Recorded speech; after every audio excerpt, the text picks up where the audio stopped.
you worried that your books aren't in order and the IRS could come knocking any second? Here are a couple of tips to keep you out of hot water. It's actually super common. I hear it all the time. I get people calling me, reaching out to me, hey, I don't know if this is right. What do I do? And as a small business owner, I know you have a lot going on. But the most important thing in the eyes of not just the IRS, in the eyes of you, is to make sure that you have all your expenses sorted correctly. Why? It may seem like overkill. Well, at the end of the day, you want to know, first of all, how profitable the business is.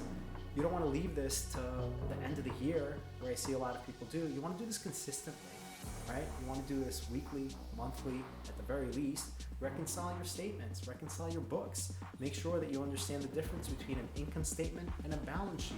The income statement is the revenues and the expenses, which give you the net profit. The balance sheet, you have your cash, you have your liabilities, and you have owner's equity, right? You have to understand these things as a small business owner to be able to use the cash flow that you have in your business to grow, okay?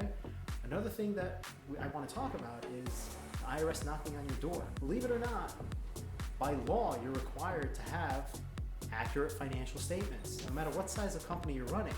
What does that mean? That means that you have to have substantiation, which means proof of all the expenses that you show on your books.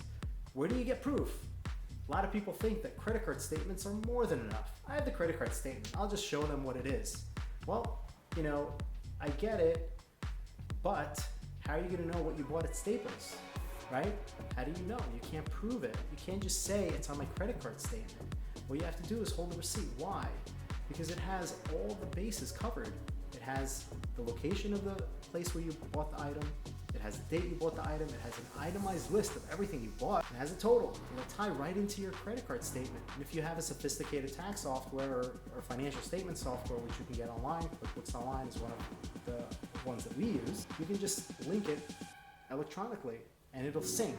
How will it sync? You take a photo of the receipt. You make a purchase, you take the photo, it syncs with the app. It's amazing, it's super convenient, and it'll keep you out of hot water. If you're just using credit cards and relying on that, please don't. Get your books in order, sleep at night, and don't worry about the IRS. I'm Edward Nisanov.